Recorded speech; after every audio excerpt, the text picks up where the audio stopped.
오빠와 저 지금은 변호사를 통해서만 이야기합니다. 아버지가 남기신 건 아파트 한 채와 상가가 전부인데 어쩌다 이렇게 됐을까요? 그 다툼에는 청구서가 따라옵니다. 두 분이 다투신 15달 사이에 상속세만 1억 3천만 원 늘어날 수 있습니다. 예를 들어보겠습니다. 재산 21억, 어머니와 오빠, 여동생 3사람입니다. 기한 안에 어머니 몫을 정리한 집은 약 1억 5천만 원. 끝내 정리하지 못한 집은 약 2억 8천만 원입니다. 재산도 가족도 같습니다. 달랐던 것은 달력뿐입니다. 재산이 늘어난 것도 아니고 사람이 바뀐 것도 아닙니다.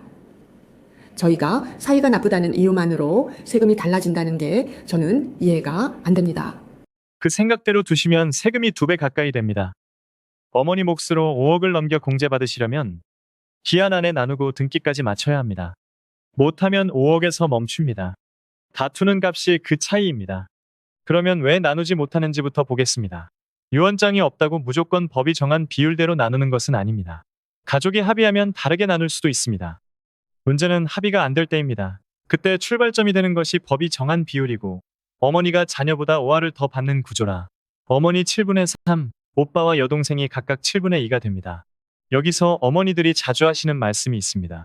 나는 늙어서 재산 필요 없다. 너희끼리 나눠 가져라. 마음은 고맙지만 세금에서는 가장 손해가 큰 선택입니다. 어머니 몫으로 빼주는 그 금액은 어머니가 실제로 받으신 만큼만 인정되기 때문입니다. 어머니가 하나도 안 받으시면 5억에서 끝납니다. 21억짜리 집에서 어머니가 법이 정한 몫을 그대로 받으시면 9억까지 빼줍니다. 그 차이가 4억입니다.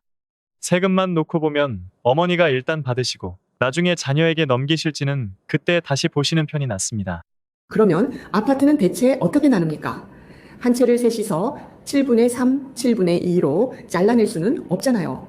어머니는 그 집에 계속 사셔야 하고 오빠는 팔아서 나누자고 합니다. 저희가 몇 달째 그대로인 것도 사실 그 이야기에서 매번 막혀서입니다. 맞습니다. 아파트 한 채를 7분의 3으로 잘라낼 수는 없습니다. 물론 셋이 공동 명의로 지분만 나눠 등기해 둘 수는 있습니다. 한 사람이 단독으로 취득하고 나머지에게 돈으로 정산하는 방법도 있고 양도해서 대금을 나누는 방법도 있습니다. 문제는 공동 명의로 남겨두면 다툼이 끝나는 것이 아니라 이름만 바뀌어 이어진다는 것입니다. 누가 들어가 살 것인지, 월세는 누가 받을 것인지, 수리비와 재산세는 누가 낼 것인지, 나중에 양도하자는 사람이 하나라도 반대하면 어떻게 할 것인지 이 물음이 하나씩 새 다툼이 됩니다. 오빠는 아버지 모시느라 직장까지 그만뒀다고 말하고 여동생은 오빠는 집을 취득할 때 이미 2억을 받았다고 말합니다. 여동생 말에는 근거가 있습니다. 생전에 특정 자녀에게만 준 재산은 나눌 재산에 다시 합쳐서 계산합니다. 이미 더 받은 사람은 그만큼 덜 받습니다. 다만 이것은 나눌 몫을 정하는 이야기이고 상속세를 계산할 때 미리 준 재산을 더하는 것은 별개입니다. 그런데 오빠 말에도 근거가 생겼습니다. 2026년 3월 17일부터 시행된 개정민법입니다. 상당한 기간 함께 살거나 간호하면서 특별히 부양한 데 대한 보상으로 준 재산이라면 기여에 상응하는 만큼은 나눌 재산에 합치지 않습니다. 그 뒤에 시작된 상속부터 적용됩니다. 부모님을 모신 자녀가 받은 것을 나눌 재산에 합칠 몫이 아니라 모신 값으로 볼 길이 열린 것입니다. 법원도 이 부분을 실제로 따지고 있습니다. 지난해 대법원은 기여분과 구체적 상속분을 어떻게 계산할지를 정면으로 다뤘습니다. 그럼 아버지를 모신 오빠는 이제 안심해도 되는 겁니까? 오빠가 몇 년 동안 아버지를 모신 건 저도 압니다. 병원에 모시고 다닌 것도 잘 알고 있고요. 법이 바뀌었다면 오빠가 집을 살 때 받은 그 2억은 빼고 계산하면 되는 거고 그러면 저희가 이렇게까지 다툴 일도 없어지는 것 아닌가요? 다만 여기서 한 가지를 놓치기 쉽습니다. 보상으로 준 것이라는 사실이 말로만 남아있으면 증명할 방법이 없습니다. 아버지는 이미 안 계시고 남은 것은 계좌에 찍힌 2억이라는 숫자뿐입니다. 그 숫자만 보면 누구도 그것이 수고에 대한 값이었는지 알 수 없습니다. 그래서 증여세 신고만 해두면 된다고 생각하시면 안 됩니다. 신고서에는 얼마를 줬는지만 적히지 왜 줬는지는 적히지 않습니다. 오히려 그냥 미리 준 돈이라는 증거로 쓰일 수도 있습니다. 남겨야 할 것은 이유입니다. 지난 8년 동안 병원 동행과 간병을 맡은 데 대한 보상으로 지급한다는 문서, 가족이 모여 정한 기록, 간병 일지와 병원 동행 기록, 생활비를 누가 부담했는지, 그리고 계좌이체 내역. 이것들이 함께 있어야 오빠가 받은 그 2억이 무엇이었는지 설명이 됩니다. 그런데 저희는 이미 소송에 들어갔습니다. 변호사님이 2년은 걸릴 거라고 하시더군요. 저는 재판이 끝나야 누가 무엇을 갖는지 정해지는 거라고 생각했습니다. 정해지지도 않았는데 세금부터 어떻게 냅니까? 아닙니다. 이 대목이 실무에서 가장 자주 문제가 됩니다. 신고기한은 돌아가신 날이 속한 달의 말일부터 6달입니다. 어머니 몫을 나누어야 하는 기한은 거기서 9달을 더한 시점입니다. 합치면 대략 15달입니다. 소송을 걸어도 이 달력은 그대로 넘어갑니다.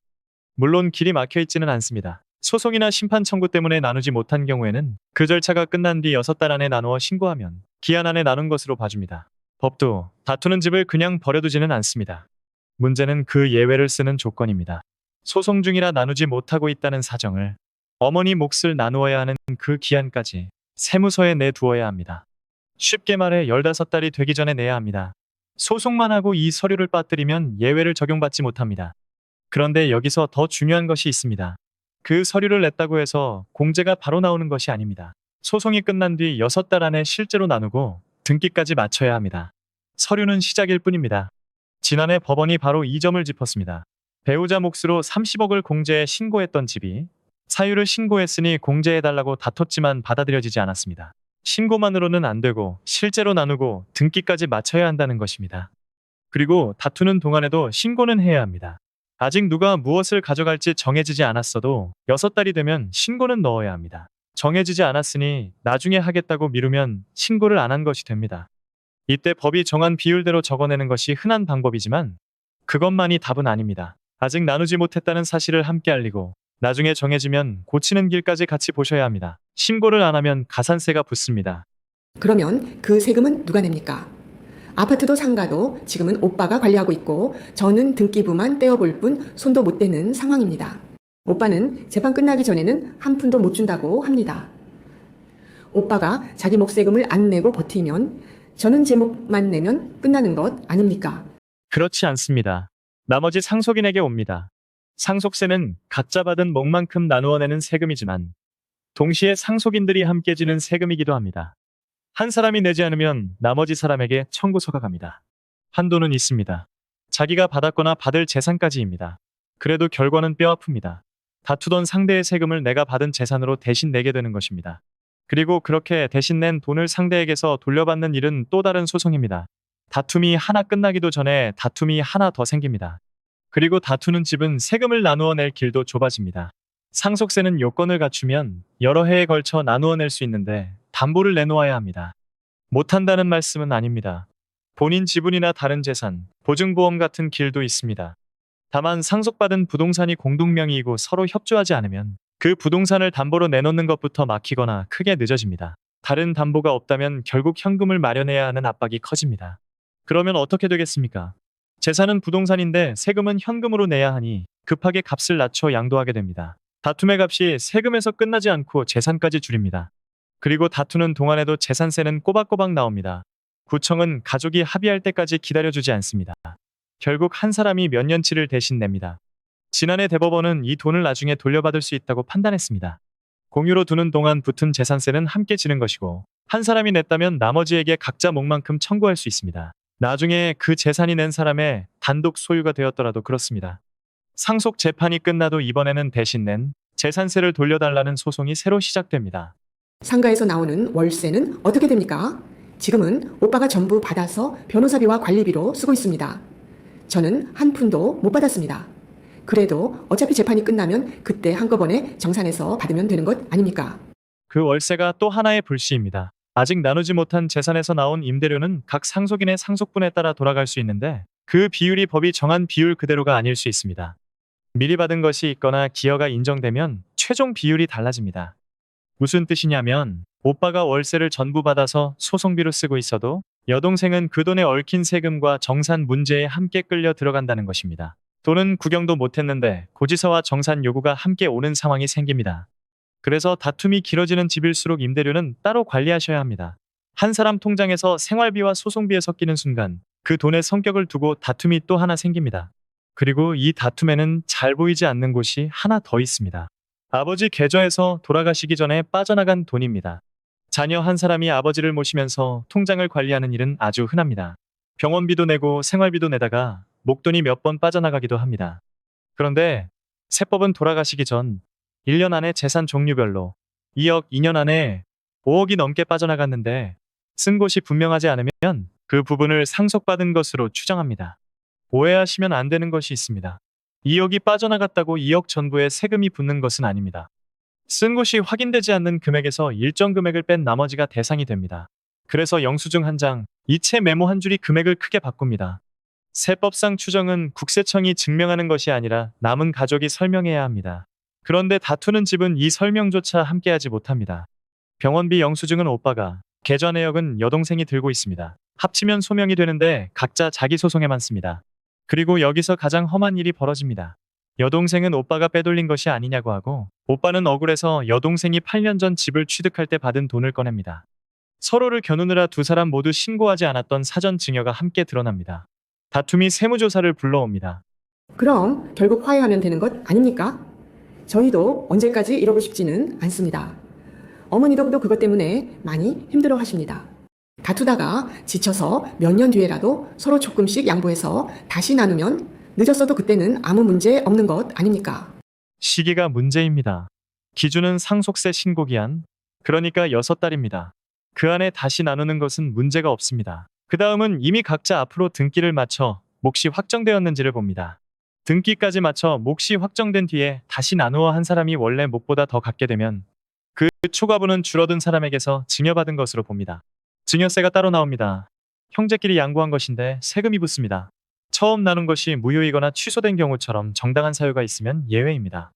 실제로 등기까지 마친 뒤 다시 나눈 집에 가산세까지 더해 7억이 넘는 증여세가 부과되고 그것이 정당하다고 본 판결도 있습니다. 그러니 다툼은 언젠가 풀리면 된다가 아닙니다. 늦게 푸는 화해에는 세금이 따라 붙습니다. 아버지가 유언장을 남기셨다면 이런 일이 아예 없었을까요? 어머니는 저희가 이러는 걸 보시고 지금이라도 당신 유언장을 써 두시겠다고 하십니다. 한 사람에게 확실하게 정해주면 나중에 저희 같은 일은 없는 겁니까? 안타깝지만 그것만으로는 끝나지 않습니다. 한 사람에게 몰아주면 나머지 상속인이 최소한의 몫을 돌려달라고 할 수 있습니다. 자녀와 배우자는 법이 정한 자기 몫의 절반까지입니다. 이 권리에도 시계가 있습니다. 사실을 안 날부터 1년, 돌아가신 날부터 10년이 지나면 권리가 사라집니다. 그리고 형제자매에게는 이 몫이 아예 없어졌습니다. 헌법재판소 결정에 따라 법에서 지워졌습니다. 그러니 유언장은 몰아주기 위해 쓰는 것이 아닙니다. 최소한의 몫을 넘겨두고 나머지를 어떻게 나눌지와 왜 그렇게 나누는지를 함께 적어두는 것입니다. 이유가 적히지 않은 유언장은 그 자체가 다음 소송의 씨앗이 됩니다. 상속세를 조금이라도 줄이려고 낮게 신고하는 건 다들 하는 것 아닙니까? 주변에서도 감정평가까지 받으면 세금만 더 나온다고 하던데요. 어차피 팔 생각도 없는 집인데 그게 나중에 문제가 되기도 합니까? 됩니다. 다투는 집은 재산을 제대로 평가할 겨를이 없습니다.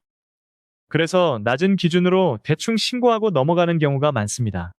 당장은 상속세가 적게 나오니 다행처럼 보입니다. 그런데 상속받은 재산을 나중에 양도할 때 취득가액은 돌아가신 날 현재의 세법상 평가액과 이어집니다. 평가를 대충 해두면 상속세와 양도소득세가 함께 어긋납니다. 가까운 시일 안에 양도할 재산이라면 두 세금을 합쳐서 어느 쪽이 유리한지 같이 계산해 보셔야 합니다. 여기까지 오면 전체 그림이 보이실 것입니다. 다툼이 비싼 이유는 변호사 비용 때문이 아닙니다. 어머니가 받을 수 있는 공제를 잃고 신고를 미뤄 가산세를 물고 다투던 상대의 세금을 대신 내고 월세와 정산으로 다시 다투고 늦은 화해에 증여세를 내고 마지막에는 세금 낼 현금이 없어 값을 낮춰 양도합니다. 나누기가 늦어질 것 같으면 나누지 못한 사정을 그 기한 안에 세무서에 알려두십시오. 그 서류 한 장이 어머니가 받을 수 있는 공제를 지킵니다. 재산을 미리 옮기실 때는 금액만 남기지 마시고 이유를 함께 남기십시오. 모시고 산 데 대한 보상이었다면 그 기록이 나중에 오빠와 여동생을 갈라놓지 않습니다. 다만 가족 구성과 재산 내용에 따라 결론이 달라질 수 있는 부분입니다. 상속 다툼에서 가장 무서운 것은 누가 이기느냐가 아닙니다. 한 사람이 이길 때까지 기다리는 동안 가족 전체의 재산이 함께 줄어든다는 것입니다.